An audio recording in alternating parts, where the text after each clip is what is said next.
শওকত বাবুরা ঠিক করে দেবে না। ভাঙড়কে হারাতে যদি হয় ভাঙড়ের সাধারণ ভোটাররা হারাবে। ভাঙড়ের সাধারণ ভোটাররা তারা তৈরি হয়ে আছে। ভাঙড়ের জাত ধর্ম বর্ণ নির্বিশেষে সমস্ত স্তরের মানুষ তৈরি আছে। আপনারাও তৈরি থাকুন। এই শওকত বাবুদের ওর বিধানসভায়, এই শওকত বাবুদের এই যে ক্যানিং পূর্বের বিধানসভায় ওনাকে বসিয়ে দিয়েছিলেন এই নওশাদ সিদ্দিকী।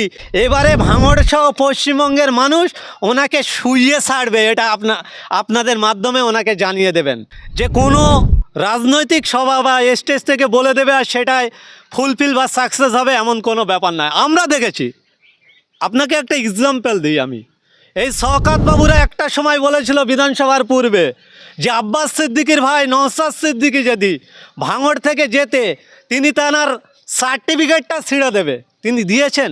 ওই বাবুকে জিজ্ঞাসা করবেন তো যে আপনার সার্টিফিকেট আপনার কাছে আছে, আপনি বিধানসভায় যান কি না। এরকম ধমক এবং চমক দেওয়া এবং সোশ্যাল মিডিয়ায় ফুটেজ খাওয়ার জন্য অনেক মন্তব্য দেওয়া যায়, বাস্তবে রূপ পাওয়া যায় না কো। ওই আমি সায়নী ম্যাডামকে একটা উদ্দেশ্য করে বলছি, আপনি একটা গান গেয়ে ভাঙড়ের মানুষের ভোট নিয়েছেন দুয়া আশীর্বাদের মাধ্যমে, আপনি সংসদ হয়েছেন। আপনি যে গান গেয়ে বলেছিলেন দে দে পাল তুলে দে আর হেলা করিস না, আমি আপনার গানের কোট আনকোটে বলছি, আপনার মানুষ জনপ্রতিনিধি তৈরি করেছে, আপনি আর হেলা করবেন না কো। আপনি মানুষের জন্য, মানুষের অধিকার এবং নিজের যে সংসদের যে কেন্দ্র আছে তার সমস্তটাই মালপত্র থেকে শুরু করে রাস্তাঘাট থেকে শুরু করে সরকারি সমস্ত অনুদান যেন ফুলফিল হয়, ইউটিলাইজ ভালোভাবে হয়, সেই দিকে তাকিয়ে থাকবার জন্য অনুরোধ করছি। 21শে জানুয়ারি আমরা দেখলাম যে একেবারে নওশাদ সিদ্দিকী ছাড়া একবার একটা ভালো একটা প্রোগ্রাম হয়েছে এবং সাধারণ মানুষ একা কান্নায় ঢলে পড়েছিল। কি বলবেন সেই সকল মানুষগুলোকে? হাজার হাজার মানুষ একা কান্নায় ঢলে পড়েছে। এটা যদি আপনারা শওকত বাবুদের চোখে চোখ রেখে প্রশ্ন করতে পারতেন আমি অন্তত অনেক খুশি হতাম। এই শওকত বাবুরা জানে না কো নওশাদ সিদ্দিকী কী জানোস। আজকের দেখুন তো কলকাতার মতন প্রোগ্রামের জায়গায় শহীদ মিনার ভরাতে শাসকের চোখ অন্ধকার হয়ে যায়, সেখানে নওশাদ সিদ্দিকীর নামই কাফি। সেখানে নওশাদ সিদ্দিকীহীন, দলের সাধারণ সম্পাদকহীন, আমার জেলার প্রেসিডেন্ট সহ একাধিক নেতৃত্ববর্গরা সেখানে উপস্থিত ছিলেন না। শুধু তাদের নামটা ছিল, সেই নামকে সাধারণ মানুষ বুকে পেতে রেখে তারা সেখানে জমায়েত দিয়েছে।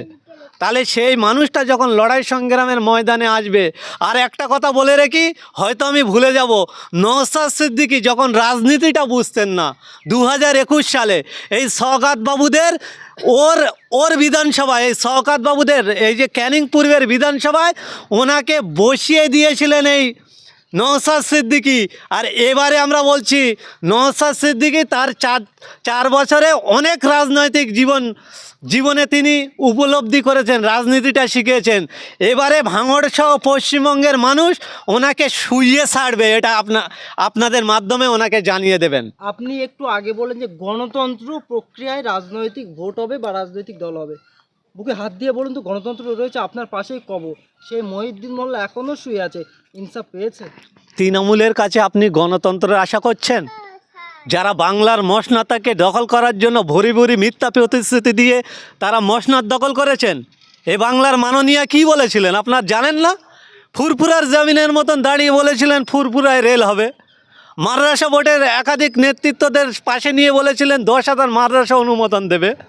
যেখানে ওয়াকফ সম্পত্তি ছিল সেই ওয়াকফ সম্পত্তি উদ্ধার করে মানুষের সামনে ইউটিলাইজ করবে।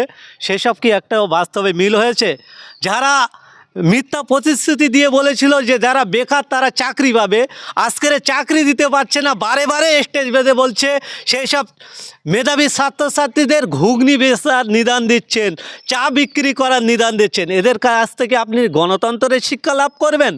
যারা স্টেজে দাঁড়িয়ে এক কথা বলে আর বাস্তবে তার রূপরেখা কোনো মিল পাওয়া যায় না কো।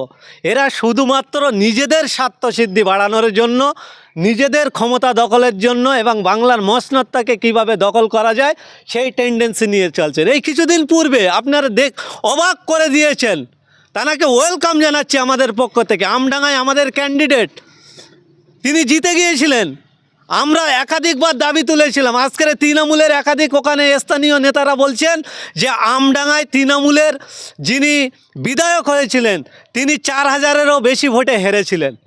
এই যে আমরা বলতাম আইএসএফের ক্যান্ডিডেট ওখানে জিতে গিয়েছিল, বাংলা রমণী তো মায়ের সন্তানরা সেদিন আমাদের বিশ্বাস করতো না। আজকের ওই দলেরই নেতা বলে ফেলেছেন যে ওইখানে আমাদের ক্যান্ডিডেট 4000-এর বেশি পিছিয়ে ছিল, আইএসএফ জিতে গেছিল, মানে ওনাদের প্রতিপক্ষ যিনি ছিল তিনি জিতে গিয়েছিল। এরকম তানারা গণতন্ত্র নাম স্টেজে বলে এবং বাস্তবে তার রূপ পাওয়া যায় না কো।